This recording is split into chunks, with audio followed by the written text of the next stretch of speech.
everyone, it's Niamh here and welcome to my art journaling channel. Today we're going to be doing a really super quick page, doing a simple abstract in my art journal. So I'm working in my 6x6 art journal and I'm just covering the page with water.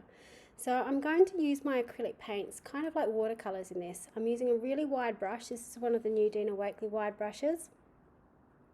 And I've loaded up my paintbrush with 3 colours. So I've got marine, lime and turquoise here.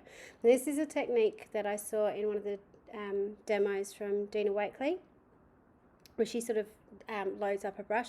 It reminded me very much of folk art when they used to do the loading of your brushes with the different colours to get some different ideas. And basically what it was just using the wet paint, very little paint on it, and just dragging it through the page. Now the idea, I suppose, is to keep some white space. Again, I haven't been brilliant with that, but I did keep some in the middle. But sort of the flowy paint helps the paint go whichever way you wanted it to. I really loved how the marine mixed on this page, so I decided to add a little bit extra on the left hand side. And with the leftover paint that I've got, now it's dried, I'm just going back in and doing some really simple mark making over the top. So this page was one, trying to get myself to work a little bit freer with how I do things, and work in a new colour scheme, work in a new colour palette. So that for me has been a huge challenge in the last few months, is really pushing my outside my comfort zone to use new colours. So greens aren't necessarily my go-to colours. They're not things I pick up very often. So combining it with the turquoise and the marine gives me that overall green effect, but I've got some blues in there to help balance it up. So that colour scheme in the background is called an analogous colour scheme because they are colours that sit together on the colour wheel.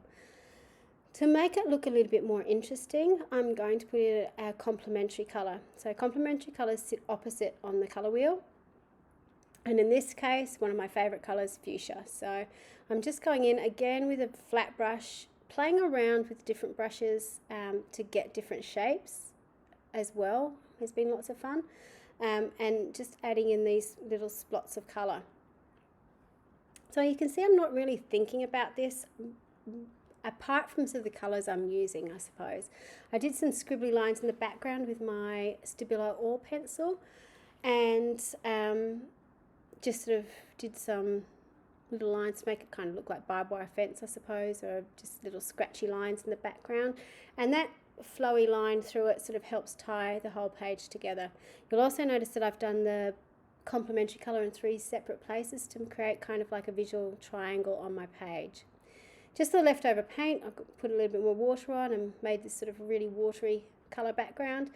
I love how acrylic paints can act like watercolours. They don't granulate quite in the same way, but if you have enough water on it, it works really well. And this is why the 6x6 journal is fantastic, because it has the thicker paper in it. So it does take a lot of water.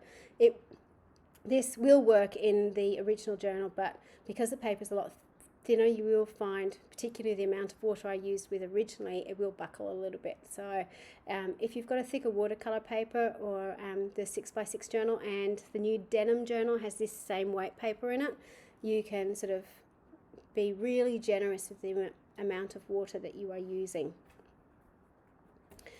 So what I'm doing as I'm sitting here is trying to come up with a quote to write on the page. And for a lot of quotes, I find them going through Pinterest. So I put in some keywords onto Pinterest and come up with a quote. Obviously, you can just look on the internet. The reason I like Pinterest is because people with much better handwriting than me have usually written them up or presented them in a way that looks attractive, and one, I can enjoy how it looks, and two, if I am feeling inspired, which isn't very often, I have to say, when it comes to handwriting, I can try and replicate how it looks on the page. So I would love to be able to brush letter and to do that beautiful sort of calligraphy writing. I haven't quite mastered it yet, so that's still something I'm working on. To write the quote on the page, I actually used the lines of the Stabilo wall pencil that I'd sort of drawn on the page, just to sort of get this broken quote across the page.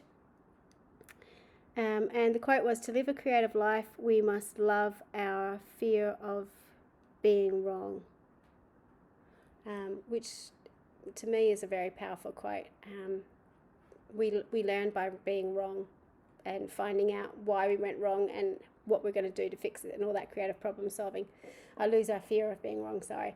So that to me sort of speaks highly. And that was like on this page. I could have, not wanted to get my page all watery and wet and sort of see what happened, but I did, and it was okay, and I actually liked what I came up with in the end. So sometimes just biting the bullet and doing something that you don't know what's going to happen can be the best thing, because you're even more excited with the results that you get.